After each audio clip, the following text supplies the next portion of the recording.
எல்லாருக்கும் வணக்கங்க. Kovai Sudha YouTube channel உங்களை அன்போடு நான் வரவேற்கிறேங்க. இன்றைக்கி நம்ம யூடியூப் சேனல் நம்ம பார்க்க போகிறது என்ன அப்படின்னா ஏபிசி மால்ட்டுங்க. ஏபிசி மால்ட் வந்து நம்ம வீட்லேயே நம்ம சுத்தமாக சுகாதாரமாக நம்ம குழந்தைங்களுக்கு செஞ்சு நம்ம கொடுத்து பழகிக்கலாங்க. வெளியில் வாங்குற ஹெல்த் ட்ரிங்க்ஸ், எனர்ஜி ட்ரிங்க்ஸ் அதெல்லாமே வந்து எதெல்லாம் கலக்கி கொடுக்குறேன்னு சொல்கிறாங்க. நம்ம அதெல்லாம் பார்க்க போகிறது இல்லைங்க. ஆனால் அதில் ஏராளமான விட்டமின்ஸ் இருக்குது, மினரல்ஸ் இருக்குதுன்னு சொல்கிறாங்க. அதெல்லாம் விட்டுட்டு நம்ம குழந்தைங்களுக்கு நமக்கு தேவையான அளவுக்கு நம்ம வீட்லேயே நம்ம செஞ்சு கொடுத்து நம்ம கைப்பட நம்ம கண் முன்னே நம்ம செஞ்சு கொடுத்தோம்னா அது நமக்கு ஒரு பெரிய சந்தோஷமாக இருக்குங்க. அந்த முறையில் இன்றைக்கி ஏபிசி மால்ட் எப்படி பார்க்கறது நம்ம பார்க்கலாங்க. இல்லை ஏன் செஞ்சு காட்டுறேன் அப்படின்னு சொன்னால், இது வந்து பிகினர்ஸ் கூட செய்யறதுக்கு ரொம்ப ஈஸியாக இருக்குங்க. அதுக்காக தான் கம்மி குவான்டிட்டியில் நான் செஞ்சு காட்டுறேங்க. இது எப்படி செய்யலாம்னு நம்ம பார்க்கலாங்க. இதற்கு தேவையான பொருட்கள் என்னென்னு பார்த்துடலாங்க. ஆப்பிள், பீட்ரூட், கேரட் மூணுமே சேர்ந்து 300 கிராம் எடுத்துக்கலாங்க. 300 கிராம் நாட்டு சர்க்கரை, 3 ஏலக்காங்க.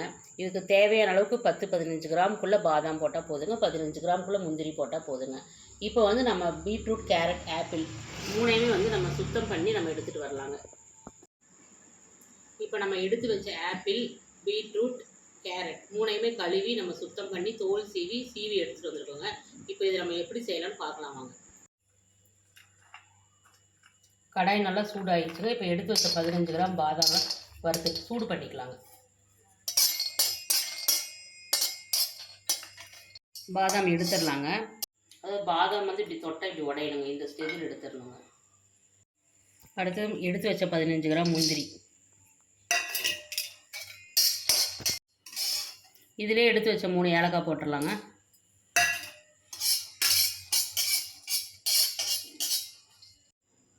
இது நல்லா சூடு ஆறுனதுக்கப்புறம் இதை அரைச்சிட்டு எடுத்துகிட்டு வரலாங்க. கேஸ் ஆன் பண்ணிக்கலாங்க.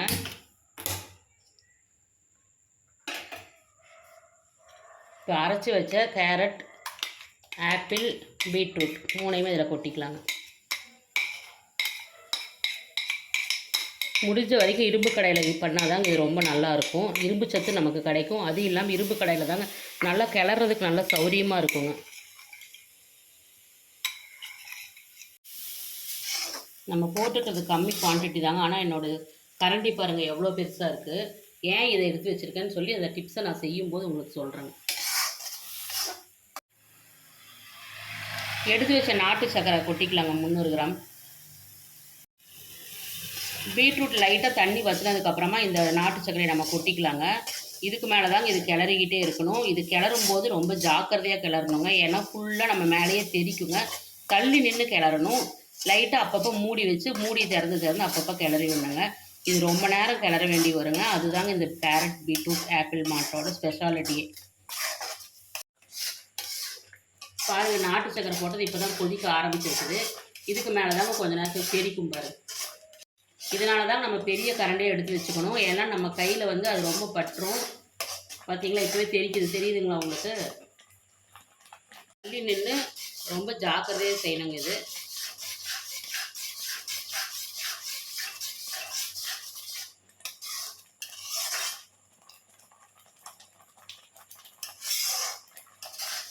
சரி, லைட்டாக இதை இந்த ஸ்டேஜில் லைட்டாக மூடி வைக்கலாங்க. நாட்டு சக்கரை போட்டது நல்லா தண்ணி மாதிரி இருந்தது. இப்போ அடுத்த ஸ்டேஜ் வந்து லைட்டாக கெட்டியாக இருக்குது. தெரியுதுங்களா உங்களுக்கு? கிளறி விட்டுக்கிட்டே இருக்கணுங்க. இதுக்கு இடையில நான் 10 நிமிஷம் கிளறி விட்டுருக்கேங்க. கலரும் நல்லா டிஃப்ரெண்ட் ஆயிடுச்சுங்க. நமக்கு நல்லா தெரியுது பாருங்கள் பார்த்தாவே.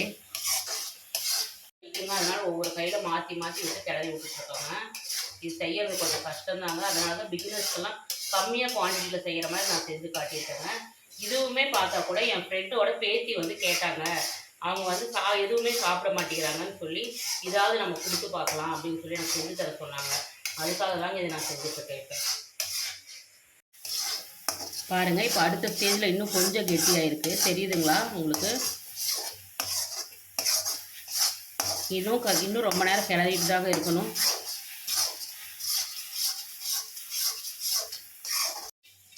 பாருங்க, இது நல்லா நமக்கு கெட்டி ஆயிடுச்சுங்க.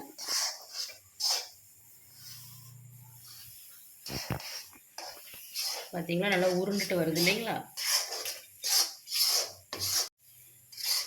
இதை வந்து நம்ம ஸ்டவ் ஆஃப் பண்ணிவிட்டு ஃபேன் கிட்ட கொண்டு போகும்போது ஒரு சிலர் பண்ணுற தப்பு என்னென்னா, இப்படி கிளறி விடுவாங்க. அப்படி கிளறக்கூடாதுங்க. இப்படி தேய்ச்சி விடணும். இப்படி தேய்ச்சி விட்டாலாம் நமக்கு வந்து உருண்டைகள் பிடிக்காமல் சீக்கிரமாக காஞ்சு நமக்கு வரும்.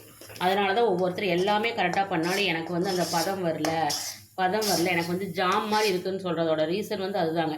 இப்படி திருப்பி விடக்கூடாதுங்க, இப்படி தேய்ச்சி கொண்டு வரணுங்க.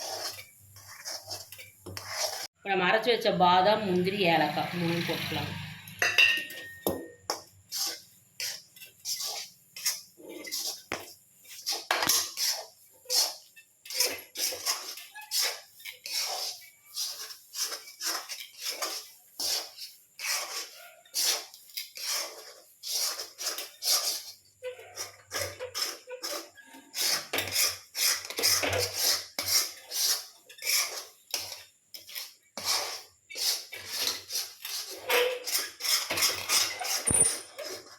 ஓரங்கள்லாம் நல்லா எடுத்து விட்டுக்கலாங்க.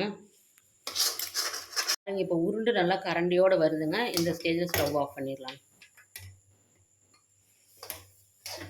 இப்போ நம்ம ஃபேனு கீழே கொண்டு போய் வச்சு நல்லா கிளறணுங்க. இது இதோடு விட்டுறக்கூடாதுங்க. இதுக்கு மேலே தான் இது பண்ணுறதுல தாங்க இது பொடி ஆகுறதுல இருக்குது நல்ல விஷயமே.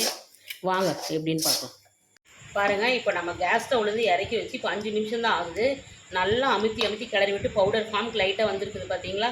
இதே மாதிரி இன்னும் கொஞ்சம் நேரம் நல்லா நம்ம இதே மாதிரி அமுத்தி கிளறணுங்க. கைவிடாமல் கிளறிக்கிட்டே இருக்கணும். தெரியுதுங்களா உங்களுக்கு டிஃப்ரெண்ட்டு? இப்படி வந்துருக்குது பாருங்கள்.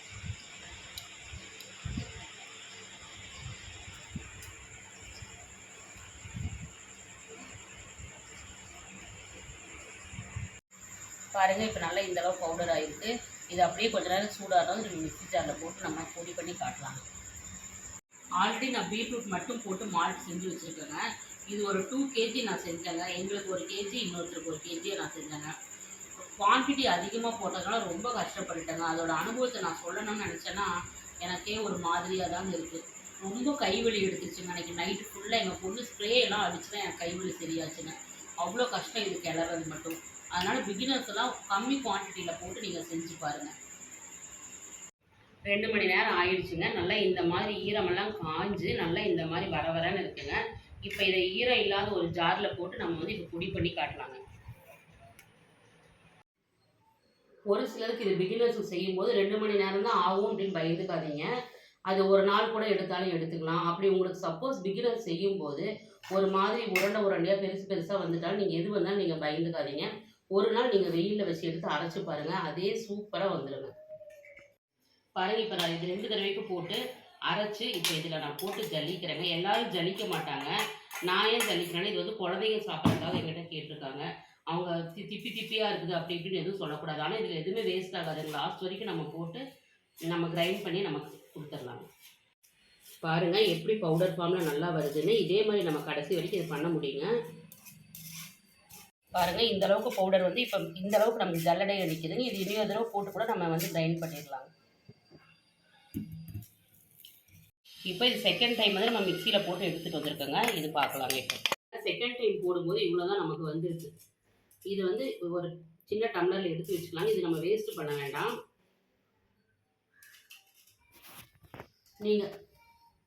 நீங்கள் வீட்டில் செய்யும்போது இன்னும் 2 தடவை எக்ஸ்ட்ரா வந்து ஜல்லிச்சு போட்டாலும் பயந்துக்காதீங்க. இந்தளவு பவுடர் ஃபார்மில் வந்தால் போதும். யாருமே இந்த மாதிரி அதிகமாக ஜல்லிக்கிறது நான் பார்க்குறது இல்லைங்க. நம்ம குழந்தைங்க சாப்பிட்றதுக்காக நம்ம கொஞ்சம் வேலை அதிகமானாலும் நல்லபடியாக நம்ம செஞ்சு கொடுக்கலாங்க. இதே மாதிரிங்க அடுத்த வீடியோவில் வந்து நம்ம பயோட்டின் பவுடர் நம்மக்கிட்ட ஒருத்தர் கேட்டிருக்காங்க. அது வந்து செய்முறை எப்படின்னு சொல்கிறது நான் இப்போ வீடியோ அப்டேட் பண்ணுறேங்க. நீங்கள் மிஸ் பண்ணாமல் பாருங்கள். இதே மாதிரி அளவுகளோடு எல்லோரும் செஞ்சு பார்த்துட்டு பிகினர்ஸ் கண்டிப்பாக எனக்கு கமெண்ட் பண்ணுங்கள் எப்படி இருக்குன்னு. இந்த வீடியோவை பார்த்த எல்லாருக்குமே ரொம்ப ரொம்ப தேங்க்ஸுங்க. யாருக்கெல்லாம் வீடியோ ரொம்ப பிடிச்சிருக்கோ அவங்களாம் லைக் பண்ணுங்கள், ஷேர் பண்ணுங்கள், சப்ஸ்கிரைப் பண்ணுங்கள். மறக்காமல் பெல் ஐக்கானை கிளிக் பண்ணிடுங்க.